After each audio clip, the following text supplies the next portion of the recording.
नमस्कार. मी विळंबे हनुमंत बालाजी, सहाय्यक प्राध्यापक, लोक प्रशासन विभाग, र.भ. अट्टल कला विज्ञान व वाणिज्य महाविद्यालय गेवराई. आज आपल्यासमोर BA तृतीय वर्ष सेमिस्टर 5 लोक प्रशासन विषयाचा मानव संसाधन विकास पेपर क्रमांक 9 तसेच स्पर्धा परीक्षेच्या दृष्टिकोनातून महत्त्वाचा असणारा एक घटक म्हणजेच मानव संसाधन विकास. या संदर्भात किंवा मानव संसाधन विकास या पेपरमधील प्रकरण पहिलं, ज्याचं नाव पण मानव संसाधन विकास आहे, या अंतर्गत आपण मागच्या व्हिडिओमध्ये मानव संसाधन विकासाचा अर्थ संदर्भात किंवा मानव संसाधन विकास संकल्पना अभ्यासत आहोत. ही अभ्यासत असताना आपण हर्बिसन आणि मायर्स व T.V. राव या दोन विचारवंतांच्या व्याख्यांचं अध्ययन केलेलं आहे. आज आपण याच मानव संसाधन विकास संकल्पना संदर्भात अन्य विचारवंतांच्या व्याख्याचं अध्ययन तसेच मानव संसाधन विकासाचे उद्देश याचं अध्ययन करणार आहोत. मानव संसाधन विकास संकल्पनेमध्ये मनुष्यबळ किंवा मानव संसाधनाला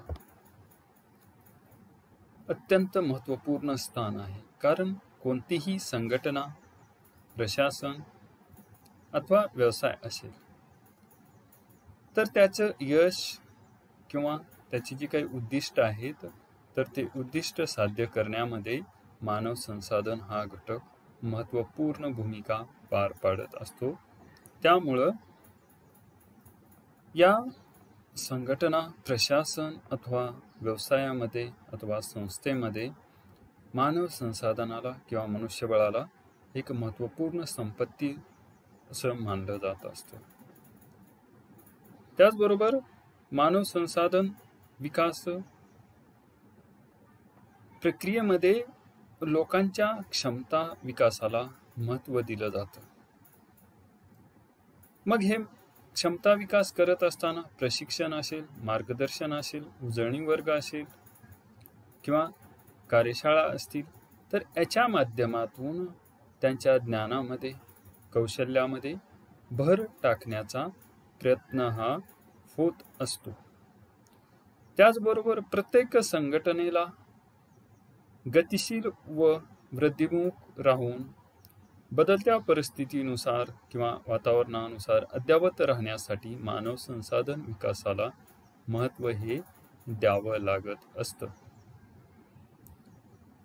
केवळ मानवी संसाधनाच्या प्रयत्नाद्वारे आणि कार्यक्षमतेमुळे संघटना अथवा संस्था गतिमान होऊ शकतात व आपली वृद्धी करून उद्दिष्ट जे काही आहेत साध्य करू शकतात. त्याचबरोबर मानव संसाधन विकासाच्या माध्यमातून कर्मचाऱ्यांची वैयक्तिक, सामूहिक आणि संघटनात्मक कार्यक्षमता, कार्यकुशलता व प्रभावशीलता वाढवण्यावर भर दिला जात असतो. म्हणून मानव संसाधन ही विकासाच्या माध्यमातून मानवी संसाधनाची क्षमता वाढवण्याची प्रक्रिया आहे असंही म्हणता येतं. मानव संसाधन विकास म्हणजे वैयक्तिक, सामूहिक व संघटनात्मक प्रभावशीलता सुधारण्यासाठी प्रशिक्षण, संघटनात्मक आणि करिअर विकासाच्या प्रयत्नांचा एकात्मिक उपयोग करणे होय. म्हणजेच त्या कर्मचाऱ्यांना प्रशिक्षण देणं असेल, मग ते विविध प्रकारचं प्रशिक्षण असेल, कार्यासंदर्भातील असेल, त्याचबरोबर आधुनिक जे काही तंत्रज्ञान विकसित होत आहे तर त्या तंत्रज्ञानाचा अवलंब कसा करायचा किंवा ते तंत्रज्ञानाच्या माध्यमातून आपली कार्य प्रभावीपणे कशी पूर्ण करायची या दृष्टिकोनातून प्रशिक्षण असेल. त्याचबरोबर त्यांना करिअर विकासाच्या संधी असतील, मग त्यांना बढती असेल किंवा इतर जे काही त्यांच्या करिअरच्या विकासाच्या दृष्टिकोनातून मार्ग अवलंबता येतील तर त्याचा अवलंब करणं आणि त्याचबरोबर संघटनात्मक विकासाला प्राधान्य देणं किंवा संघटनात्मक व सामूहिक कार्य करण्याची वृत्ती त्यांच्यामध्ये निर्माण करणं, याला मानव संसाधन विकासाच्या माध्यमातून महत्त्व देण्यात येतं. मग या संदर्भात आपण मागच्या व्हिडिओमध्ये 2 विचारवंतांच्या व्याख्याचं अध्ययन केलेलं आहे. आज पण 2 विचारवंतांच्या महत्त्वपूर्ण व्याख्यांचं अध्ययन करायचं आहे.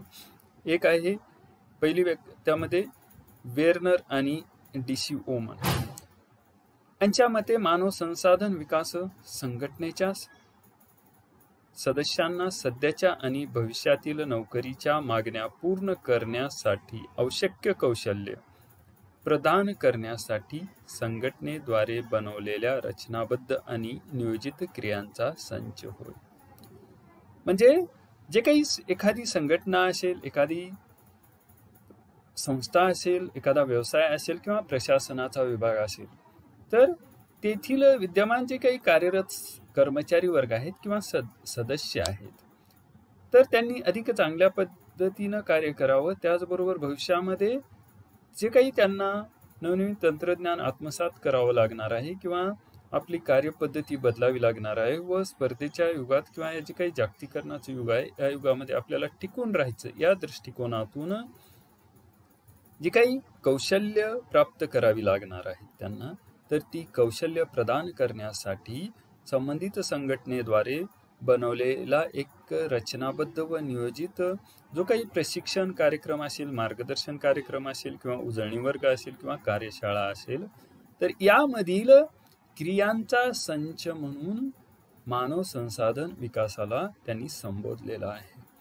उदाहरणार्थ, आपण ज्यावेळेस रिफ्रेशर किंवा ओरिएंटेशन कोर्स करतो किंवा एखादी ट्रेनिंग आहे, मग सॉफ्ट स्किलची असेल, मग त्या सॉफ्ट स्किलच्या ट्रेनिंगमध्ये पण एक जो काही त्यामधील अभ्यासक्रम आहे किंवा ओरिएंटेशन असेल, रिफ्रेशर असेल, तर त्यात एक जी काही त्या घटकाची किंवा त्यातील मॉडेलची रचना जी काही आहे किंवा त्याची जी काही आखणी केलेली आहे, तर ती रचनाबद्ध असते. म्हणजे कधी कोणता घटक शिकायला प्राधान्य द्यायचे किंवा शिकवायचं किंवा त्याचं अध्ययन करायचं किंवा त्या संदर्भात मार्गदर्शन असेल किंवा प्रशिक्षण असेल, तर या संदर्भात एक आखणी केलेली जाते आणि त्यानुसार मग त्या घटकाचं मार्गदर्शनाचं नियोजन केलं जातं व त्या क्षेत्रातील तज्ञ मार्गदर्शकांच्या माध्यमातून ते मार्गदर्शन आपल्याला उपलब्ध करून दिलं जातं.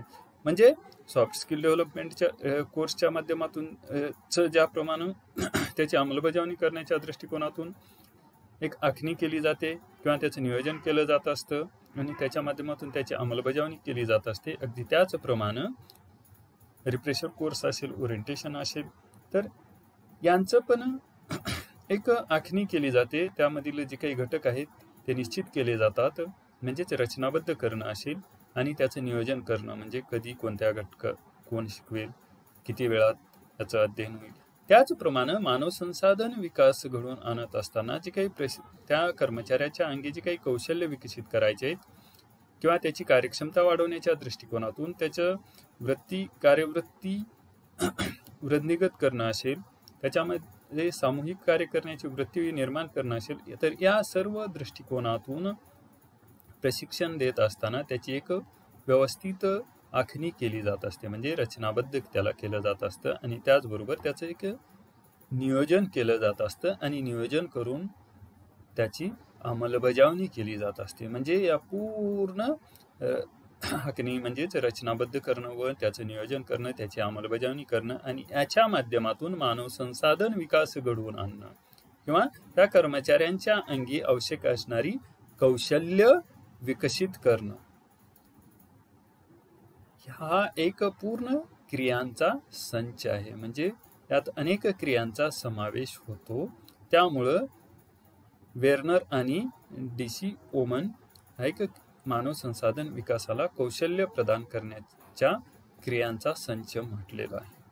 दुसरी व्याख्या आहे नॅडलर यांची. मानव संसाधन विकास हा कार्यक्षमतेत बदल होण्याची शक्यता निर्माण करण्याच्या उद्देशाने निश्चित कालावधीतील एक प्रशिक्षित अनुभव आहे.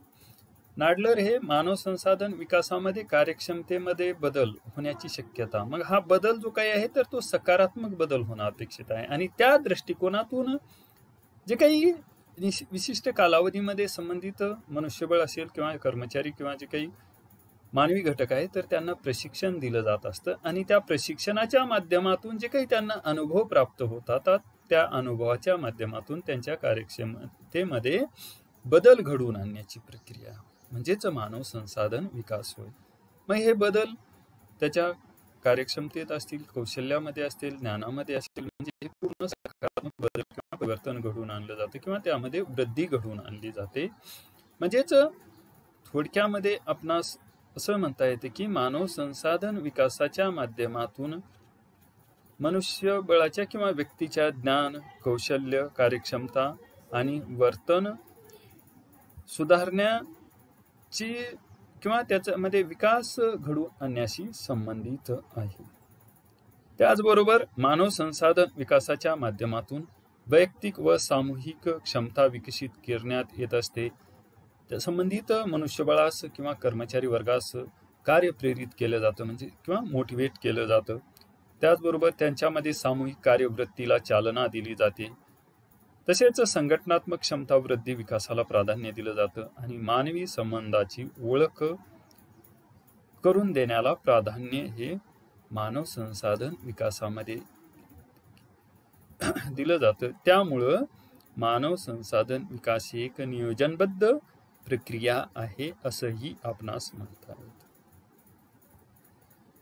त्यानंतर मानव संसाधन विकासाचे उद्देश किंवा मानव संसाधन विकास का गरजेचा आहे किंवा घडवून आणण्यामागे काय उद्देश आहे, तर मानव संसाधनाच्या माध्यमातून जे काही आपल्याकडे उपलब्ध असणारं मनुष्यबळ आहे तर त्याच्या ज्ञान, कौशल्य आणि वैयक्तिक क्षमता असतील, त्याचबरोबर यामध्ये वाढ घडवून आणून त्याचा राष्ट्राच्या सामाजिक आर्थिक विकास साध्य करण्याच्या दृष्टिकोनातून उपयोग करता येतो किंवा एक ज्ञान आधारित अर्थव्यवस्था आपणास निर्माण करण्याच्या दृष्टिकोनातून मानव संसाधन विकासाच्या माध्यमातून मदत होत असते. मग या दृष्टिकोनातून किंवा या अनुषंगाने आपणास मानव संसाधन विकासाचे काही उद्देश सांगता येतात. तर हे उद्देश स्पष्ट करत असताना हॅमलिन आणि स्टेवर्ट यांनी एक 4 प्रमुख उद्देश सांगितलेले आहेत. त्यामध्ये पहिला आहे वैयक्तिक आणि सामूहिक अथवा गट प्रभावशीलता किंवा परिणामकारकता सुधारणे. म्हणजे मानव संसाधन विकासाच्या माध्यमातून पहिलं उद्देश साध्य करण्याचा प्रयत्न केला जातो जो वैयक्तिक आणि सामूहिक अथवा गट प्रभावशीलता किंवा कार्यक्षमता सुधारणं किंवा परिणामकारकता सुधारणं याला प्राधान्य दिलं जातं. दुसरा उद्देश आहे संघटनात्मक प्रभावशीलता व कार्यक्षमता सुधारणं. म्हणजेच जे काही संघटन आहे किंवा प्रशासन आहे किंवा एखादा व्यवसाय आहे तर तेथील जे काही संघटनात्मक किंवा कार्यालयीन प्रभावशीलता व कार्यक्षमता सुधारणं याला प्राधान्य दिलं जातं. तिसरा उद्देश आहे ज्ञान, कौशल्य आणि क्षमता विकसित करणे.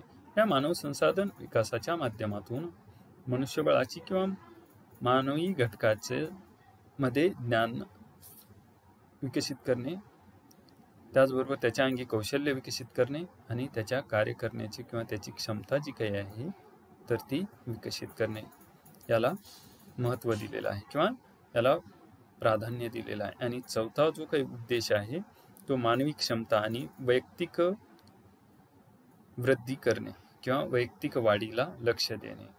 मग ही जी काही 4 उद्देश हॅमलिन आणि स्टेवर्ट यांनी सांगितलेली आहेत तर त्याच्या ती उद्देश किंवा ते जे काही उद्देश आहेत तर ते साध्य करण्याच्या दृष्टिकोनातून मानव संसाधन विकासाची प्रक्रिया राबवली जाते आणि त्याच्या माध्यमातून हा मानव संसाधन विकास घडवून आणला जातो. मग मानव संसाधन विकास प्रक्रिया किंवा मानव संसाधन विकास घडवून आणत असताना ती प्रक्रिया कशी राबवली जाते ते थोडक्यात आपण पाहणार आहोत. तर त्यामध्ये वैयक्तिक कौशल्य विकासाला संधी दिली जाते किंवा प्राधान्य दिलं जातं, संघटनात्मक विकासाला महत्त्व दिलं जातं, त्याचबरोबर ज्ञानवृद्धीला महत्त्व दिलं जात असतं आणि अभिवृत्ती किंवा वृत्ती म्हणजे ॲटिट्यूड डेव्हलपमेंट विकासाला पण प्राधान्य दिलं जातं आणि याच्या माध्यमातून मानव संसाधन विकास घडवून आणला जातो. याशिवाय अन्यही काही मानव संसाधन विकासाचे जे काही उद्देश आहेत तर ते आपणास सांगता येतात. यामध्ये पहिला उद्देश आहे मानवी संसाधनाचा महत्तम उपयोग करणे.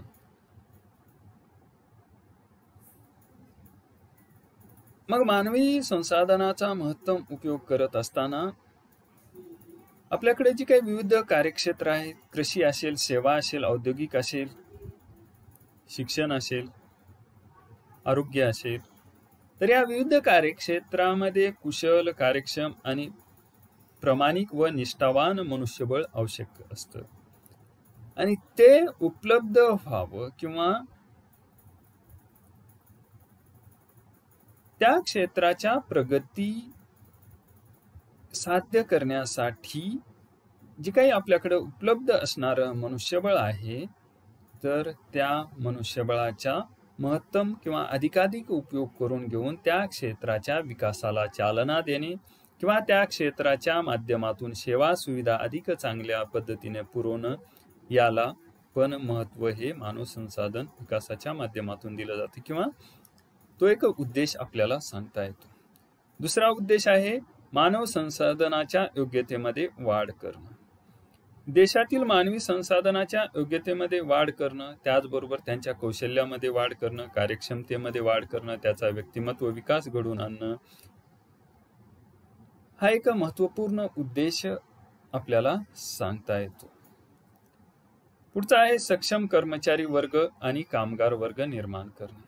औद्योगिक क्षेत्राच्या विकासाला चालना देण्यासाठी सक्षम कर्मचारी व कामगार वर्ग आवश्यक असतो आणि तो निर्माण करण्याच्या दृष्टिकोनातून त्यांना विविध कौशल्य विकसित करण्याच्या दृष्टिकोनातून शिक्षण असेल, प्रशिक्षण असेल तर ते देणं आणि त्या कर्मचाऱ्यांना रोजगाराच्या संधी पण उपलब्ध करून देऊन त्या क्षेत्राचा विकास घडवून आणणं हे एक मानव संसाधन विकासाचा उद्देश आहे.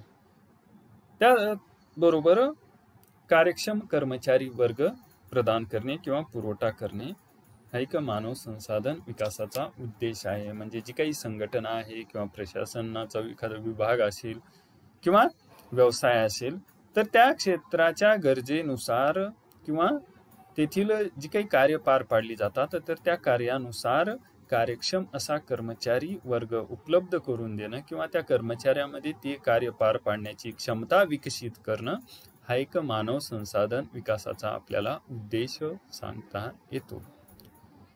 थोडक्यात मानव संसाधन विकास ही प्रक्रिया वैयक्तिक विकासासाठी असेल, संघटनात्मक विकास आणि राष्ट्र विकास घडवून आणण्याच्या दृष्टिकोनातून महत्त्वपूर्ण आहे असं आपणास म्हणता येतं किंवा व्यक्तिगत कौशल्य विकास करणे किंवा व्यक्तिगत कौशल्य विकसित करणे, त्याचबरोबर संघटनात्मक विकास आणि राष्ट्र विकास साध्य करणे हे उद्देश समोर ठेवून मानव संसाधन विकासाला प्राधान्य दिलेलं आहे असं आपणास म्हणता येतं. धन्यवाद.